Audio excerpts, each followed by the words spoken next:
കയറിയപ്പോൾ തന്നെ gate close ചെയ്ത് നമ്മളെല്ലാവരും പിന്നെ ഫുൾ ചിൽ മൂഡിലേന്ന് കാണാൻ എല്ലാവർക്കും വെറുതെ നിൽക്കുമ്പോൾ ഒരു കുലുക്കം. റൂബി അവിടുന്ന് വ്ളോഗ്, നമ്മൾ ഇവിടുന്ന് വ്ളോഗ്. ഇതാണ് പിന്നെ നമ്മളെ റഷമോൾ, പിന്നെ ക്യൂട്ട് നിഹാലി മിന്നി ഉണ്ടായിരുന്നു. നമ്മൾ 10-15 ആൾക്കാരാണ്, എല്ലാവരും കൂടി പരിചയപ്പെടുത്താനുള്ള സമയം ഇതിലല്ലേ. ഇത് നമ്മളെ മെഹറി. ഈ കറുപ്പ് വഴിയിട്ടതാണ് ഷേനി ഒരു ചായ ഉണ്ടാക്കിയത്, പക്ഷെ ആർക്കും ഇഷ്ടമായിട്ടില്ല. പാവുണ്ട് ഷേനി. സാരല്ല, ഞാൻ പിന്നെ ചായ കുടിക്കാത്ത വലിയ കുഴപ്പമൊന്നുമില്ല. പിന്നെ നമ്മളിവിടെ വീടും പരിസരമൊക്കെ കാണാൻ ഇറങ്ങി. ഈ പൂളായിരുന്നു ഞങ്ങൾക്കെല്ലാം.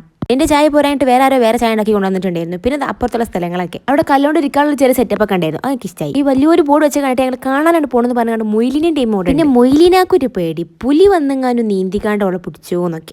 അങ്ങനെ മൊയിലിനെ ശാരീരികമായി തളർത്തി ഞങ്ങൾ എല്ലാവരും കൂടി ഒരു റീൽ എടുക്കാൻ. സത്യം പറയുകയാണെങ്കിൽ നമ്മൾ വേറെ ഏതോ യൂണിവേഴ്സിലേക്ക് എത്തിമാറിയെന്ന് ഞങ്ങൾ എല്ലാവരും കൂടി കാട്ടിലവിടെ കണ്ടിട്ട് എല്ലാവരും ഉള്ളിലുള്ളതെല്ലാം പുറത്തേക്ക് വന്ന് എല്ലാം ഒരേപോലെ ഇതാ കണ്ടില്ലേ. ഏതാ ചാട്ടൊക്കെ റബ്ബേ.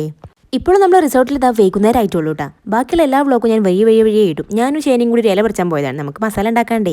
ഒറ്റ ഇത്രയൊക്കെ പറഞ്ഞ് തീർക്കാൻ പറ്റുള്ളൂ. തൽക്കാലം നമുക്ക് അടുത്ത വ്ളോഗ് കാണാം. അപ്പം ശരി.